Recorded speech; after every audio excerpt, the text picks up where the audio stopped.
right, so we're gonna get this episode started. This is what, week 6 or week 7? It's one of those weeks, right? It's week 7 already. At this point, they're all clashing together.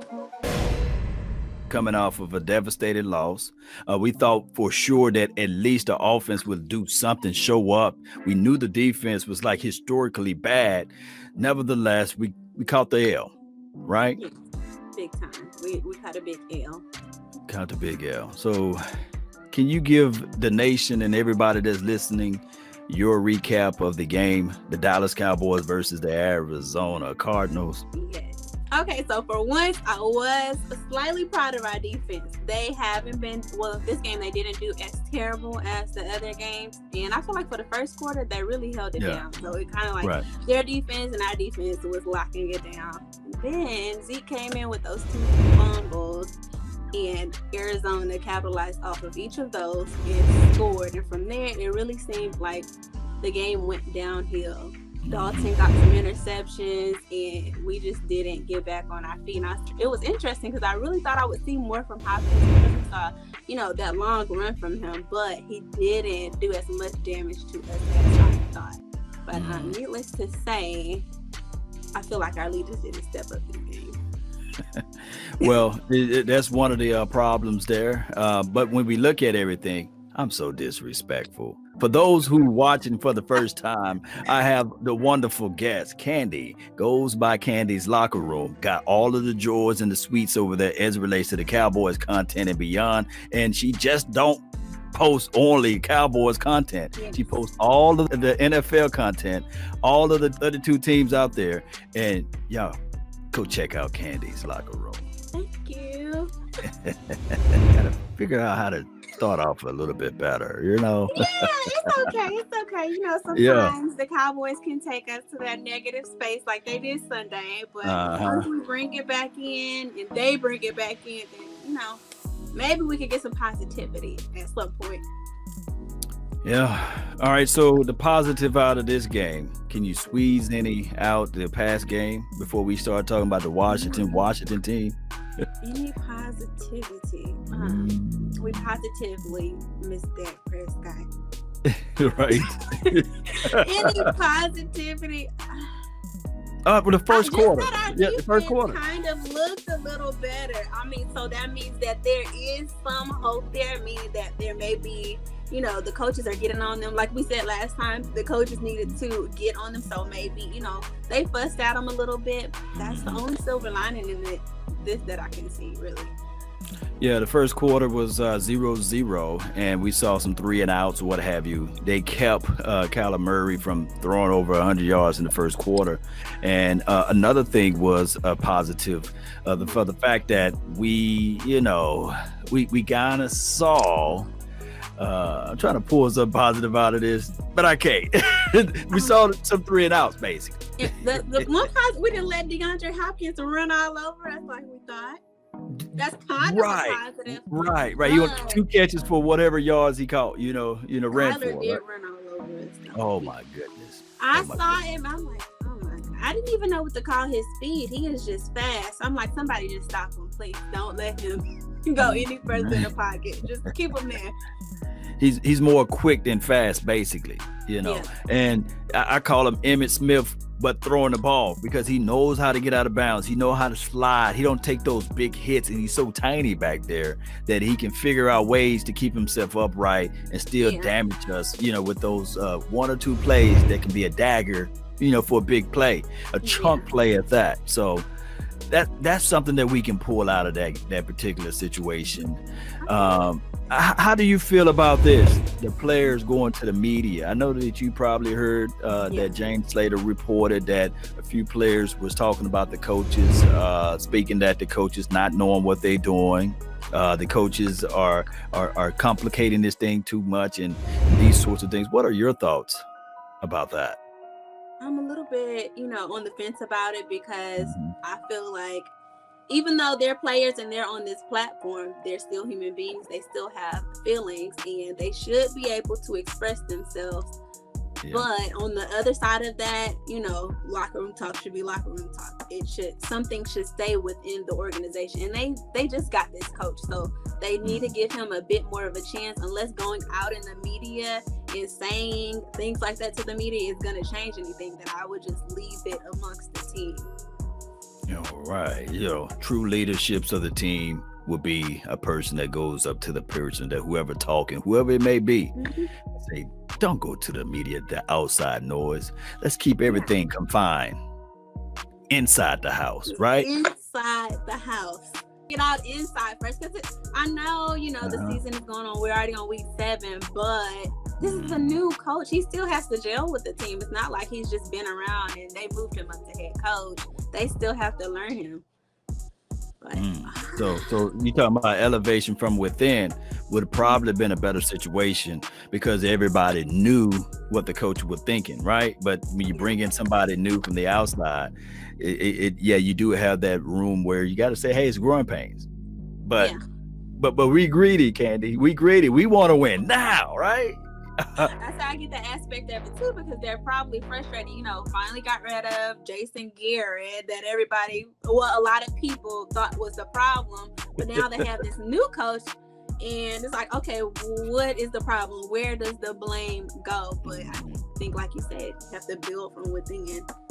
Yeah, you do. I have a philosophy of a knot in the rope. Have you ever tied a knot in the rope? Or got your shoelaces tied into a knot and you try to pull and that knot can just get tighter and tighter and it compresses and it just becomes one solid knot that you can't really break it apart unless you cut it all the way out. That is the mentality that I want this young team to think about, is that, hey, when the opposing forces is pulling on you, you get tighter, you get closer as a unit, as a team, and you figure things out. Now, hopefully, we're hearing reports that we get Randy, get down Gregory back. We get also a guy named Sean Lee. He's trying to say, hey, I believe that I can man this thing together, and I like that. It's just the fact that we need to depend on these guys to be healthy and playing now so that we can get beyond the worst team, historically speaking, as it relates to defense in the NFL. We got to get beyond that, all right? I know it's looking bad, but I do want to see the upside of that. So let's talk about the Washington team. Who's the quarterback over there? Kyle Allen. Oh my goodness. What do you feel about him? He seems as if though he was thrust into the position. I'm gonna go on record saying that they should never ever bench the young quarterback. Let him go through his growing pains. Let him learn and see what he can pick up. And I think Haskins could have been a guy that could develop. I think he throws a good deep ball, and I think that he can run and get out with his legs. But I think that what happened with the Washington team, they was like, hey, we want to win now too. We haven't won anything since the 90s. So that's my issue, is with that their offense is not putting up a lot of points. They got some guys that can take the top off the defense, like Scary Terry, that's what I'm going to call him. You guys can look up his real name if you want to. But Scary Terry, because he can take the top off the defense, and that quarterback, if he can just close his eyes and launch it to him, I think that they can go a long way. What are some players that come across your mind when you start talking about or thinking about the Washington team? I feel bad for Alex Smith. I don't know if he's gonna ever get a chance to come out and do anything with them. They're who did they have? Chase Young. Oh yeah, what Young can do for you, right? That guy.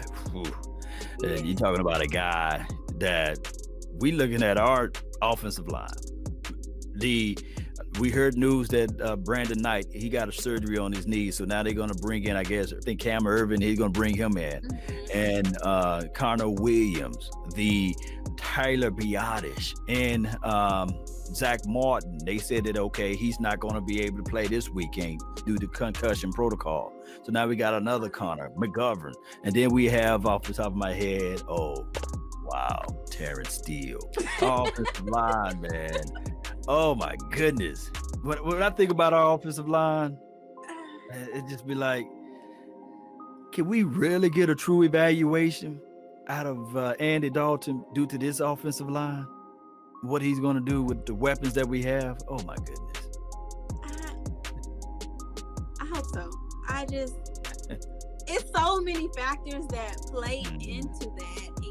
And, everyone, I feel like, thought he was going to come in with his background and just be perfect for the Cowboys as our backup quarterback, but we haven't seen it yet. So, you know, given our O-line and given everything else, I just really think every game is going to be different with him, because so far it has been. I know it's only been, you know, a couple of games with him, but I feel like I've seen something different from him. Like, I feel like he has a good arm, but also I feel like he sometimes gets rid of the ball too quick. And like the interceptions are like right there. And I get it. You know, you want to get rid of the ball before you get sacked because we don't have the greatest O-line, but you also have to have a vision of the field and who's open. Like, a lot of times I saw CD Lamb was open and he was just trying to get rid of the ball really quick. Right. Yeah, just trying to get rid of it. So we would need my dog to really show up then. The path of the righteous man. You know, I call him Ezekiel, the main man, Elliott. And he been playing basketball with the football. I saw your recap.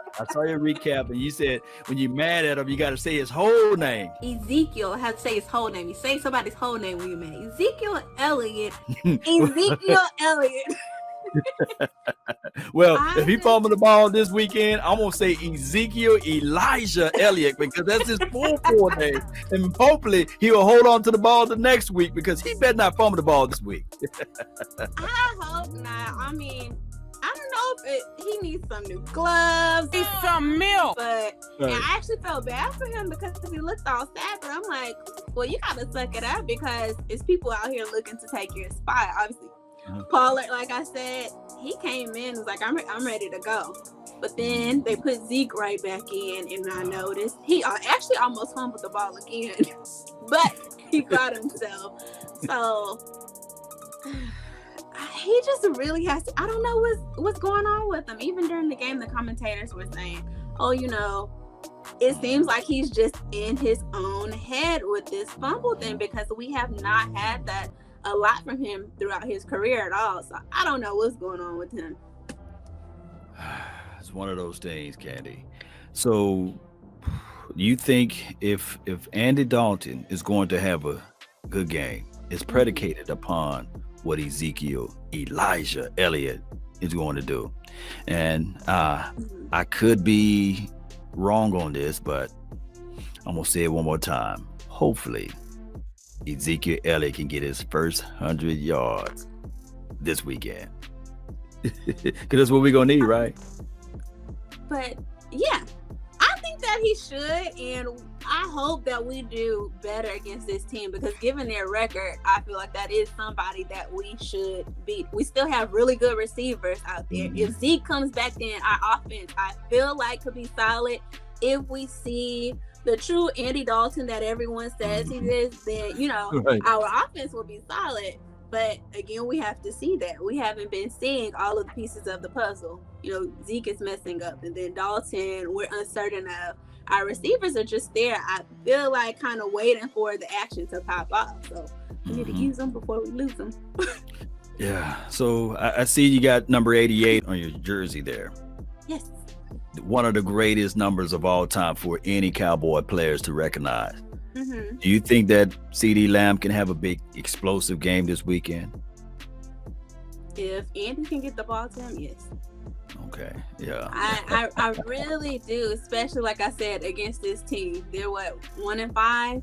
Tell the frustration a little bit, but he's gonna keep his composure on the field. But you tell he wants to have his breakout rookie season, and everybody's saying it. He's giving the Cowboys, or showing us, more than what we thought he would show his rookie year. And I feel like, you know, so far he's deserved 88, but we want to see the 88 plays.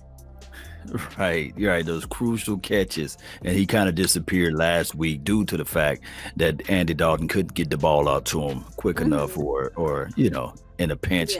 Whereas we really need for him to show up, because of the fact that we're so limited on both sides of the ball, whether it's offensive line or whether it's the defense that's really can't stop a nosebleed, right?